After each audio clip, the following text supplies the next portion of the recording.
Hello வணக்கம். நாம் இன்னைக்கு பண்ண போகிறது குல்கந்து. இது எப்படி பண்ணுறதுன்னு பார்க்கலாம். இதில் பார்த்தீங்கன்னா நம்ம ஆர்கானிக் ரோஸ் தான் யூஸ் பண்ணுறோம். நம்ம கடையில் வாங்குறது எப்படி இருக்குன்னு தெரியாது. அதனால் நம்ம தோட்டத்தில் பறித்த ஆர்கானிக் ரோஸ்லேருந்து நம்ம பண்ண போகிறோம். இதுக்கு தேவையான பொருட்கள் பார்த்தீங்கன்னா வீட்டில் விளைஞ்ச பன்னீர் ரோஜா, அதுக்கப்புறம் சர்க்கரை, கொஞ்சம் தேன். ஸோ நம்ம இன்றைக்கி பார்க்க போகிறது ரொம்ப சிம்பிளான ஹோம்மேடு வீட்டில் செஞ்ச ஒரு குல்கந்து. எப்படி டேஸ்ட்டாக செய்யலாம், ப்ரிசர்வேட்டிவ்ஸ் இல்லாமல் நம்ம எப்படி செய்யலாம் அப்படின்னு சொல்லி பார்க்கலாம். அதுக்கு 2 கப் பன்னீர் ரோஸ் எடுத்துக்கோங்க. வேறு எந்த ரோஸுமே யூஸ் பண்ணால் நல்லா இருக்காது. நீங்கள் வீட்டில் இருந்துச்சுன்னா வேறு ரோஸ் யூஸ் பண்ணலாம், ஆனால் கடையில் வாங்கி யூஸ் பண்ண வேணாம். இதில் இருக்கிற பெட்டல்ஸ் மட்டும், அந்த இதழ்களை மட்டும் நீங்கள் எடுத்துக்கோங்க.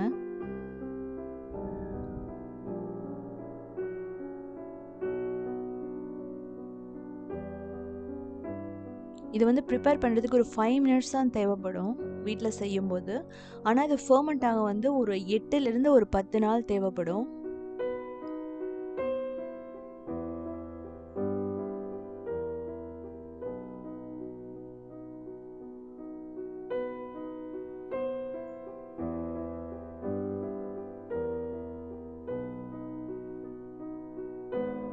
ஸோ இப்போ நம்ம எல்லாத்தையும் எடுத்துட்டோம். இதை 2 தடவை கழுவிட்டு நல்லா காய வச்சுடுங்க.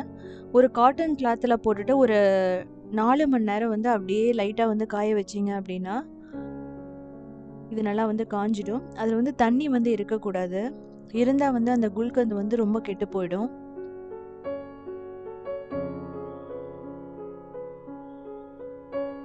நீங்கள் என்னென்னா ஒரு அரை மணி நேரத்துக்கு ஒருக்கா என்ன பண்ணுங்க அப்படின்னா இதை அப்படியே தூவி விட்டுருங்க. ஸோ இப்படி பண்ணும்போது என்ன ஆகுதுன்னா ஈஸியாக அந்த தண்ணி காஞ்சிடும். பாருங்கள், பர்ஃபெக்டாக இந்த ரோஸ் பெட்டல்ஸ் நமக்கு ரெடி ஆகிடுச்சு. இப்போ ஒரு க்ளீனான ஒரு கிளாஸ் பாட்டில் அதை எடுத்துக்கோங்க. அதில் நம்ம அந்த ட்ரை பண்ணி வச்சுருந்த ரோஸ் பெட்டல்ஸ் போட்டுக்கலாம். அதுக்கப்புறம் சுகர் ஆட் பண்ணிக்கலாம்.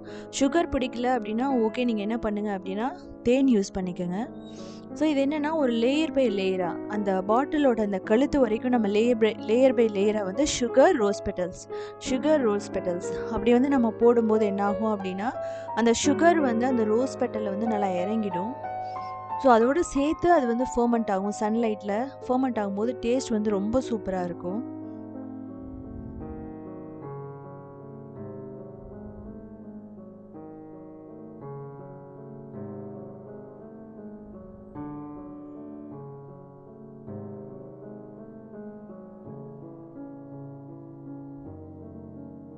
இப்போ இதில் தேன் ஊற்றிக்கங்க. உங்களுக்கு எவ்வளோ தேவைப்படுதோ அவ்வளோ ஊற்றிட்டு நம்ம என்ன பண்ணலான்னா மூடி போட்டுட்டு ஒரு 8லேருந்து 10 நாள் நல்லா சூரிய வெளிச்சத்தில் வச்சிடலாம், சன்லைட்டில்.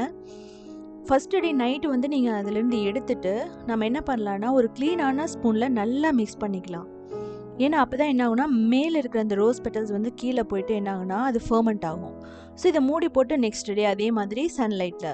ஸோ இதே மாதிரி ஒரு 10 டேஸ் இந்த ப்ராசஸ் ரிப்பீட் பண்ணுங்கள். அதாவது காலையில் சன்லைட்டில் வச்சு எடுத்துட்டு நைட்டு அதை நல்லா மிக்ஸ் பண்ணிக்கோங்க க்ளீனான ஸ்பூனில். அதுக்கப்புறம் திரும்ப அடுத்த நாள் வைங்க. இப்படியே பண்ணும்போது என்ன ஆகுனா அந்த சன்லைட்டில் இது ஃபர்மெண்ட் ஆகிடும். சுகரும் அந்த ரோஸ் பெட்டல்ஸ், ஹனி எல்லாம் சேர்ந்து அது ஃபர்மெண்ட் ஆகி அதனோட டேஸ்ட்டு ஸ்மெல் எல்லாமே ரொம்ப சூப்பராக இருக்கும். ஸோ 9th டே அதுக்கப்புறமா எனக்கு சூப்பராக ரெடி ஆகிடுச்சு. இது குலாப் ஜாமுனில் போட்டு சாப்பிடுங்க, ஐஸ்கிரீமில் சாப்பிடுங்க, ரொம்ப டேஸ்ட்டாக இருக்கும். ஸோ அதை செஞ்சு பார்த்துட்டு கமெண்ட் பண்ணுங்கள். ஸோ நான் பன்னீர் ரோஸில் பண்ணியிருக்கேன். நீங்கள் ஏதாவது ரோஸில் பண்ணியிருந்தீங்கன்னா வேறு வெரைட்டி ரோஸில் எப்படி இருக்குன்னு சொல்லிவிட்டு கமெண்ட் பண்ணுங்கள்.